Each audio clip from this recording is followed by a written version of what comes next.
सगळ्यांच्या माध्यमातून माझी जळणघळण होत गेली। त्यानंतरच्या काळात आम्ही अक्षर साहित्य कला प्रतिष्ठान नावाची एक चळवळ आपल्या चंद्रपूर आणि राजुरा कोरपणा ज्योती गुंटुपी या संपूर्ण भागामध्ये सुरू केली होती आणि त्याच्या माध्यमातून वेगवेगळ्या साहित्यिक चळवळींमध्ये सहभाग नोंदवता आला, वेगवेगळे आयोजन करता आले आणि तिथून मग व्यक्तिमत्व पुढे घडत गेलं। रस्त्यावरचा संघर्ष करून केवळ काम देखील करावं लागेल हे लक्षात आलं। मग 5वी ते 10वीचं शिक्षण गडचंदूरला झालं आणि मग पुढच्या काळात 12वी नंतर मी पुण्यामध्ये ILS लॉ कॉलेज इथे शिक्षणासाठी गेलो। ILS लॉ कॉलेजची स्थापना ही 1924 ची जवळपास 124 एकरमध्ये लॉचा कॅम्पस आहे आणि त्याच्या ग्रंथालयाचं उद्घाटन डॉक्टर बाबासाहेब आंबेडकरांनी केलं आहे। महाराष्ट्र राज्याचे पहिले मुख्यमंत्री यशवंतरावजी चव्हाण असतील, विलासरावजी देशमुख, गोपीनाथरावजी मुंडे, 3 सरन्यायाधीश अशी वेगवेगळी मान्यवर मंडळी त्या कॉलेजमधून शिकून गेलेली आहे। पुण्यामध्ये ऍडमिशन करायला गेलो तेव्हा मला फक्त आणि फक्त फर्ग्युसन कॉलेज इतकं एकमेव नाव माहिती होतं। मी फर्ग्युसन कॉलेजमध्ये गेलो, तिथे अर्ज भरल्यानंतर तिथे एक माझ्या बाजूला विद्यार्थी आणि त्याची बहीण होती आणि त्यांना आम्ही विचारलं की तुम्ही कुठे अर्ज भरायला चाललात? त्यांनी आम्हाला सांगितलं की आम्ही ILS मध्ये अर्ज भरायला चाललो। तेव्हा मला पहिल्यांदा ILS हे नाव कळलं आणि मला एक गोष्ट लक्षात आली की आपल्या भागातील विद्यार्थ्यांमध्ये प्रचंड क्षमता आहे, ताकद आहे, कुवत आहे, मात्र योग्य वेळी योग्य मार्गदर्शन न मिळणे, शैक्षणिक संधींचं विकेंद्रीकरण न होणे यामुळे आपला विद्यार्थी आजच्या या स्पर्धेमध्ये मागे पडताना दिसतोय। ते शिक्षण घेत असताना वेगवेगळ्या चळवळींमध्ये मला काम करता आलं। पुणे हे एका बाजूने शिक्षणाचं जरी माहेरघर असलं तरी वेगवेगळ्या चळवळींचं उगमस्थान देखील पुणे आहे आणि त्या माध्यमातून विधिमंडळामध्ये विधी सहाय्यक म्हणून काम करणं असेल, ऍडव्होकेट असीम सरोदे सरांसोबत मानवाधिकारांच्या वेगवेगळ्या विषयांसंदर्भात काम करणं असेल, हे काम करत असतानाच एकदा आम्ही मुंबईला मित्रमैत्रिणी फिरायला गेलो। फिरायला गेल्यानंतर तिथे मरीन ड्राईव्ह आहे, वेगवेगळ्या चौपाटींवर फिरलो आणि त्यानंतर हाजी अली नावाचा एक मुंबईमध्ये दर्गा आहे।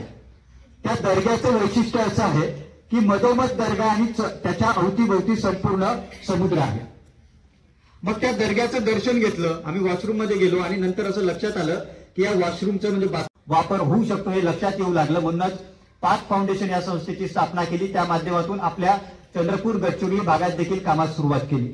आपण भाग्यवान आहोत, आपल्याला इथं बसता येतं, शिक्षण घेता येतं, मात्र आपल्याच बाजूला असणाऱ्या गडचिरोली जिल्ह्यामध्ये भामरागड नावाचा एक तालुका आहे, तिथे 20 ते 25 किलोमीटर पायदळ प्रवास करावा लागतो जवळपासच्या शाळांमध्ये पोहोचण्यासाठी, जवळपासच्या रुग्ण व्यवस्थेपर्यंत पोहोचण्यासाठी। 9 महिन्याची गरोदर महिला 20 किलोमीटर पायदळ चालत चालत प्राथमिक आरोग्य केंद्रापर्यंत पोहोचते, तिची त्यानंतर प्रसूती होते। त्या संपूर्ण घटनेची माहिती घेतल्यानंतर अशा अनेक महिला या भागामध्ये आहेत ज्यांना योग्य वेळी योग्य उपचार मिळत नाही हे लक्षात आल्यानंतर त्याच्या संदर्भात देखील आम्ही मानवाधिकार आयोगात याचिका दाखल केली आणि त्या संदर्भात देखील तिथे वेगवेगळे नर्सिंगचे टेम्पररी मॅटर्निटी होम शासनाच्या माध्यमातून सुरू करण्यास भाग पाडलं। मग हे सगळं काम करत असताना एक गोष्ट प्रकर्षाने जाणवली की आपल्याकडे गुणवत्ता कशी ठरते। तर एकदा आपले चालाक सर हे ताडोबाच्या जंगलामध्ये गेले। ताडोबाच्या जंगलामध्ये काय असतो? वाघ। चालाक सर आपल्या या शिवाजी कॉलेजच्या या शिवाजी महाविद्यालयातल्या विद्यार्थी सोबत घेऊन गेले होते। चालाक सरांनी आपल्या शिवाजी महाविद्यालयातल्या विद्यार्थ्याला विचारलं की बाबा रे, या ताडोबातल्या जंगलातला वाघ जर तुझ्या मागे लागला तर तू काय करशील? तर त्यावर आपला शिवाजी महाविद्यालयातला विद्यार्थी जरा शूर असतो, वीर असतो, त्याच्या मनामध्ये शिवाजी असतात, तर त्याच्यामुळे तो म्हणतो की सर, मी त्या वाघाशी 2 हात करेल, त्याच्याशी लढेल, त्याला चितपट करण्याचा प्रयत्न करेल। त्यावर चालाक सर म्हणतात, तू मूर्ख आहे का? त्या वाघाचे दात नख इतके टोकदार असतात की तू त्या वाघाशी कितीही लढला तरी त्याला चितपट करू शकणार नाही। त्यानंतर बाजूला एक मुंबईचा विद्यार्थी असतो। चालाक सर मुंबईच्या विद्यार्थ्याला विचारतात की बाबा रे, या ताडोबातल्या जंगलातला वाघ जर तुझ्या मागे लागला तर तू काय करशील? तर त्यावर तो मुंबईचा विद्यार्थी म्हणतो की सर, मी जोरजोराने धावेन। चालाक सर म्हणतो, तू तर महामूर्ख दिसतो, तू कितीही जोराने धावला तरी त्या वाघापेक्षा जोराने धावू शकणार आहे का? नाही। मग त्यावर तो मुंबईचा विद्यार्थी उत्तर देतो की सर, मला वाघापेक्षा जोराने धावायचं नाहीये, मला गोवरीच्या शिवाजी महाविद्यालयातल्या विद्यार्थ्यापेक्षा जोराने धावायचं आहे, म्हणजे वाघाच्या जबड्यात हा शिवाजी महाविद्यालयातला विद्यार्थी सापडेल आणि मी मात्र मोकळा। अशी आजची संपूर्ण जीवघेणी स्पर्धा असताना विद्यार्थी मित्रांनो आणि मैत्रिणींनो, आपल्याला लक्षात ठेवायचं आहे, ज्या प्रकारे प्रकाश दादांनी सांगितलं, आपली स्पर्धा इतरांशी नाही, आपली स्पर्धा ही स्वतःशी आहे। जो व्यक्ती स्वतःला हरवू शकतो तोच व्यक्ती जगाला जिंकू शकतो आणि तोच व्यक्ती आकाश देखील कवेत घेऊ शकतो। म्हणून एक कवी बघितले ना, तर एक कवी असं म्हणतो की नन्ही चिट्टी जब दीवारों पे चढ़ती है, नन्ही चिट्टी जब दीवारों पे चढ़ती है, चढ़ती दीवारों पे 100 बार फिसलती है, गिरकर चढ़ना चढ़कर गिरना नहीं अकड़ता है, मन का विश्वास रगों में सहज बढ़ता है, आखिर उसकी मेहनत बेकार नहीं होती, कोशिश करने वालों की कभी हार नहीं होती, कोशिश करने वालों की कभी हार नहीं होती। हा प्रयत्न करण्याची महत्वाकांक्षा आपल्यामध्ये असली पाहिजे। आपल्याकडे गुणवत्ता ही केवळ आणि केवळ मार्क्सच्या आधारावर ठरवली जाते, मात्र परदेशात तसं नाही। तुमच्या मार्क्स सोबतच तुम्ही तुमच्या शिक्षणाचा उपयोग वेगवेगळ्या कामांमध्ये, वेगवेगळ्या घटनांमध्ये, इंटर्नशिप फेलोशिप्समध्ये कसे करतात, या संबंध बाबींचा विचार करून ते तुम्हाला प्रवेश देत असतात। नवे तर तिथल्या नोकरीच्या संधी देखील देत असताना केवळ गुणांचा विचार केला जात नाही, तर तुमचे गुणकौशल्यांचा देखील तितकाच विचार केला जातो। म्हणून आपल्या विद्यार्थ्यांना आता एक लक्षात ठेवायचं आहे, आपली स्पर्धा काही आता गोवरी गावापुरती मर्यादित राहिली नाही। आपली स्पर्धा राजुरा तालुक्यापुरती किंवा चंद्रपूर जिल्ह्यापुरती, महाराष्ट्र राज्यापुरती, भारत देशापुरती मर्यादित राहिलेली नाही। या जागतिकीकरणाच्या काळामध्ये जग हे ग्लोबल विलेज म्हणून समोर येत असताना आजची स्पर्धा ही जागतिक स्पर्धा झालेली आहे।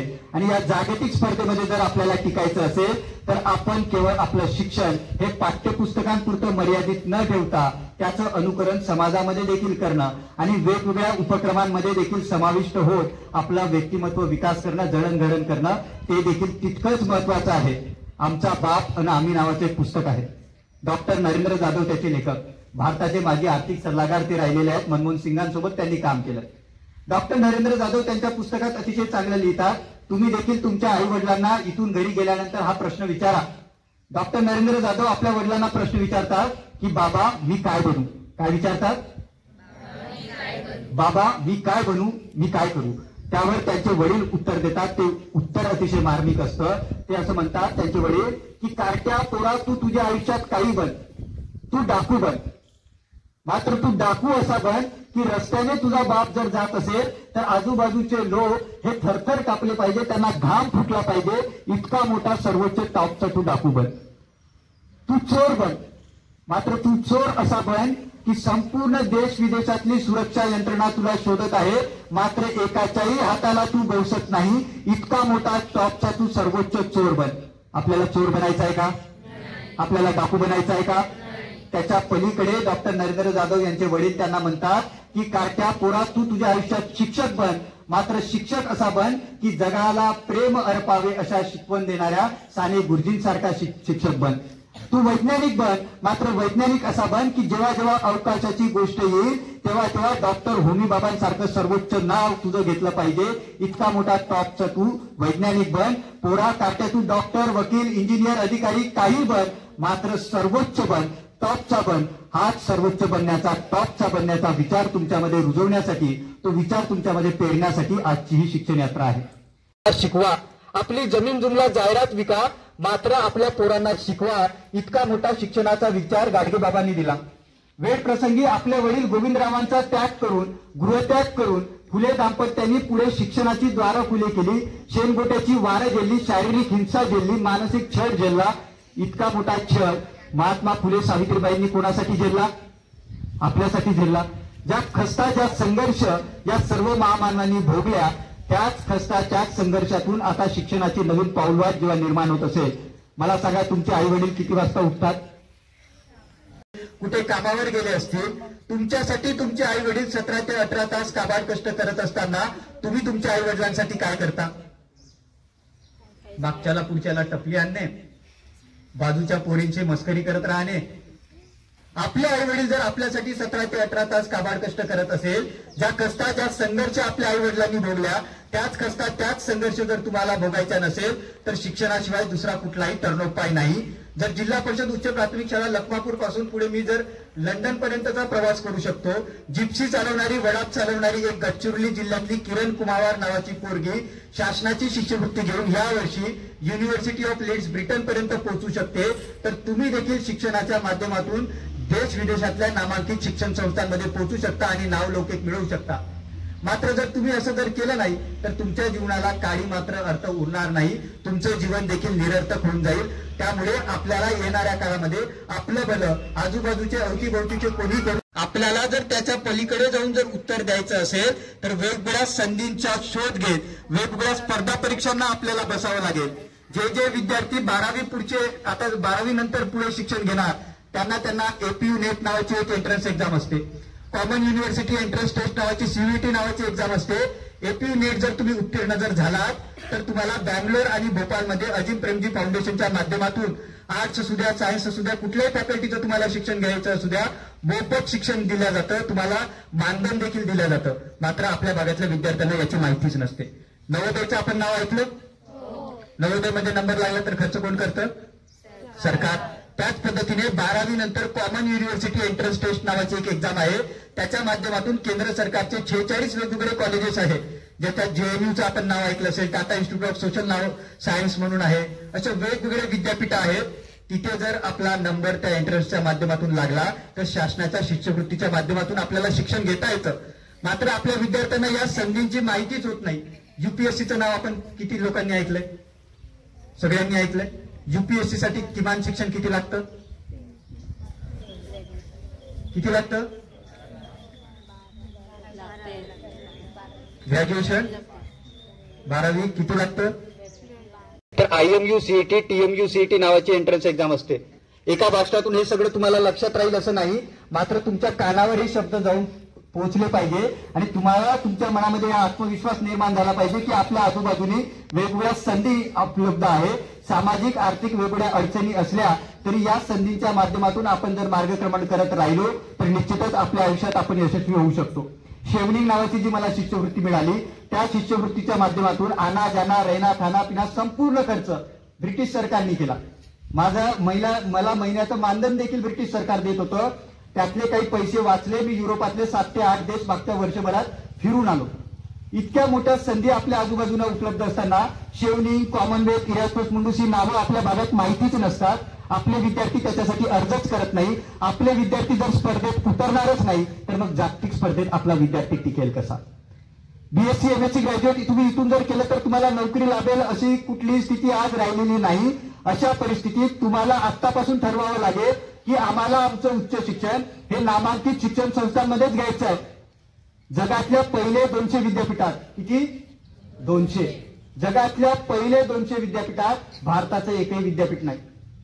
भारतातल्या पहिले 100 विद्यापीठात गोंडवाना विद्यापीठाचा नामोल्लेख देखील नाही. एकेकाळी नालंदा, तक्षशिला सारखं शैक्षणिक वैभव आपल्या भागात होतं. मात्र आज ते उरलेलं नसताना या जागतिकीकरणाच्या काळामध्ये जर आपल्याला टिकायचं असेल, नोकऱ्या मिळवायच्या असेल तर केवळ डिग्रीचे कागद घेऊन चालणार नाही, तर तो डिग्रीचा कागद देखील चांगल्या संस्थांमधून आपल्याला मिळवावं लागेल. येणाऱ्या काळात तुमचं 12वी नंतरचं शिक्षण बीएससी करा, बीए करा, काही करा, आर्ट्स करा.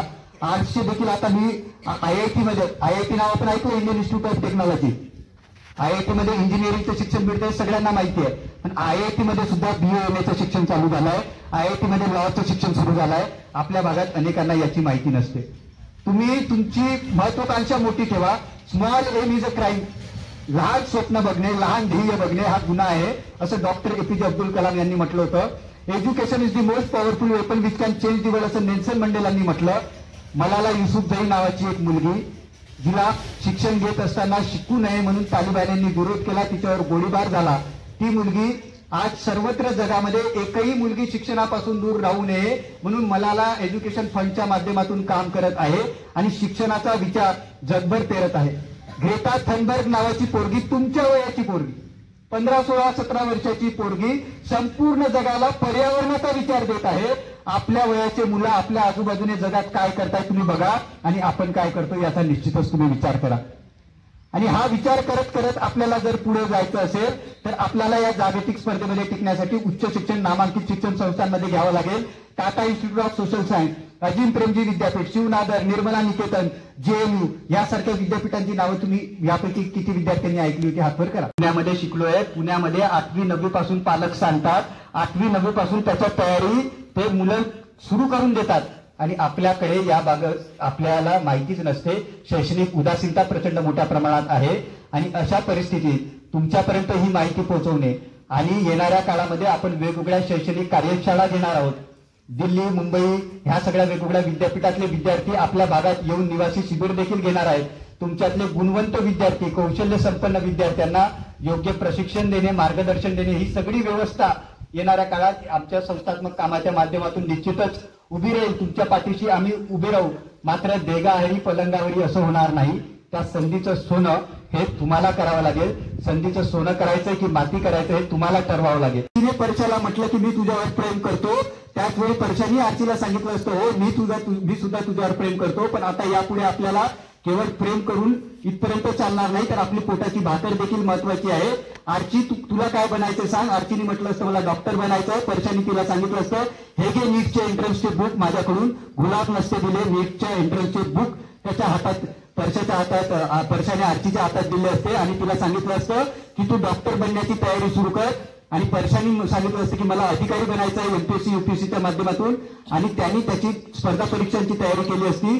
पुढच्या 5 वर्षात आरची डॉक्टर होते आणि परशाच्या गाडीवर लाल दिवा लागतो आणि परशा गाडी चालवत चालवत त्याचा ड्रायव्हर असतो आणि परशा बसून चालवत चालत बाटल्याच्या घरी जातो, आरचीच्या घरी जातो आणि आरचीला आपला मुलीचा हात परशा मागतो आणि सन्मानाने त्याचा बाप हात देतो. हा शिक्षणाचा समानतेचा विचार महात्मा फुले आणि सावित्रीबाई फुलेंनी दाखवला असता.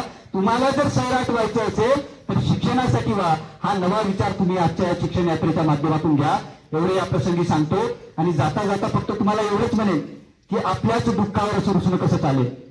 मी जर एक जिल्हा परिषद उच्च प्राथमिक शाळा शिकून जर मी लंडनमध्ये जाऊन संपूर्ण शिष्यवृत्तीसह शिक्षण घेऊ शकतो, किरण कुमार सारखी मुलगी घेऊ शकते, दीक्षा दिंडे नावाची मुलगी तुम्ही गुगल मोबाईलवर सर्च करा, तिला चालता येत नाही, व्हीलचेअरवर तिला संपूर्ण प्रवास करावा लागतो, ती विद्यार्थी शिष्यवृत्तीसह युनायटेड किंगडम मध्ये शिक्षण जर घेऊ शकत असेल तर मग आपण का घेऊ शकत नाही. आपण जर वेळप्रसंगी आपला आवडता प्रियकर बॉयफ्रेंड गर्लफ्रेंड नाही भेटली तर घरच्यांशी संघर्ष करतो, पळून जातो, सैराट होतो, तर मग शिक्षणासाठी आपण का सैराट होऊ शकत नाही. हा विचार आपल्याला नव्या पिढीमध्ये रुजवणं फार गरजेचं आहे. मग हे शिक्षण कुठे घ्यायचं, तर हे शिक्षण देश विदेशातील नामांकित शिक्षण संस्थांमध्ये घ्यावं लागेल. त्याच्यासाठीची तयारी आतापासून आपल्याला करावी लागेल. जे जे विद्यार्थी 10वीत आहेत, ज्यांना आर्थिक अडचणी वाटत असेल पण त्यांना जर मेडिकलची जर तयारी करायची असेल तर लिफ्ट फॉर अपलिफ्टमेंट नावाची एक संस्था आहे, ज्याच्या माध्यमातून पुणे आणि धाराशिव मध्ये त्यांची एंट्रन्स एक्झाम होते. त्यात तुम्हाला पास व्हावं लागतं आणि एंट्रन्स एक्झाम जर तुम्ही उत्तीर्ण झाला तर ते पुणे आणि धाराशिव मध्ये जे गरजू विद्यार्थी आहे त्यांना शिक्षणासाठी पाठवतात. आता आम्ही कोलाब समुदाय, तुमच्यापेक्षाही मागास आणि दुर्गम असणारा कोलाब समुदायातले 2 विद्यार्थी, एक जिवती तालुक्यातला आणि एक कोरपाणा तालुक्यातल्या एरगवांचा विद्यार्थी, 2 विद्यार्थी धाराशिवला नीटची तयारी करण्यासाठी गेलेले आहे. आणि आपला जिवतीतला कोलाब समुदायातला विद्यार्थी, ज्याची आई फक्त भांडे कुंडे करते, मातीचं घर आहे, त्यांच्या घरी मी जाऊन आलेलो आहे, तो विद्यार्थी धाराशिवच्या 80-90 पोरांच्या बॅचमध्ये टॉपवर आहे. सर, इतकी क्षमता आपल्या पोरांमध्ये आहे, इतकी ताकद प्रतिभा आपल्या पोरांमध्ये आहे. मात्र आपली पोरं ही वेगवेगळ्या संधींची माहितीच आपल्यापर्यंत पोहोचत नसल्यामुळे ही सगळी शिक्षक मंडळी आपल्या समोर बसलेली आहे, ही शिक्षणाच्या माध्यमातून समोर आली आहे. त्यांच्या काळामध्ये त्यांना फक्त त्यांचे शिक्षक सांगायचे की बीएड डीएड कोण करणार हात वर करा, त्याच्या पलीकडे त्यांनाही माहिती दिली जात नव्हती. तसंच आजच्या काळात IIT किंवा JEE नीट कोण कोण करणार आहेत, एमपीएससी यूपीएससी कोण कोण करणार आहेत एवढंच सांगतात. मात्र एमपीएससी यूपीएससीचा सक्सेस रेशिओ 0.1% म्हणजे 1000 विद्यार्थी जेव्हा बसतात तेव्हा फक्त 1 विद्यार्थी यशस्वी होतो. अशी संपूर्ण परिस्थिती असताना वेगवेगळ्या संधी आजूबाजूने आहेत हे माहिती होत नाही. तेव्हा तुम्ही टीस किंवा एपीयू सारख्या संस्थांमधून शिक्षण घेता तेव्हा पदवीच्या शेवटच्या वर्षाला असताना, पदव्युत्तरच्या शेवटच्या वर्षाला असताना तुम्हाला नोकरीच्या संधी उपलब्ध होत असतात, प्लेसमेंटच्या संधी उपलब्ध होत असतात. मात्र ह्या माहिती, या संधी आपल्या भागात पोहोचत नसल्यामुळे आपला विद्यार्थी जर मागे पडत असेल तर येणाऱ्या काळात आम्ही सगळे तुमच्यासोबत आहोत. मात्र तुम्हाला शिक्षणाला गांभीर्याने घ्यावं लागेल. शिक्षणाशिवाय दुसरा कुठलाही तरणोपाय नाही हे लक्षात घ्यावं लागेल. इतकंच या प्रसंगी सांगतो आणि शेवटी जाताना एवढंच म्हणेल की पक्षाला उडायला पंख लागतात, मात्र माणसाला उडायला पंखाची गरज नाही. माणसाला उडायचं असेल तर त्याचे पाय हे घट्ट जमिनीशी रोवून ठेवावे लागतात आणि तुमचे पाय हे घट्ट जमिनीशी रोवून ठेवून असल्यामुळे निश्चितच येणाऱ्या काळात तुमच्यामधील देखील विद्यार्थी देश विदेशातील नामांकित शिक्षण संस्थेत पोहोचेल हा आत्मविश्वास मला आहे. हा आत्मविश्वास व्यक्त करतो आणि इथेच थांबतो.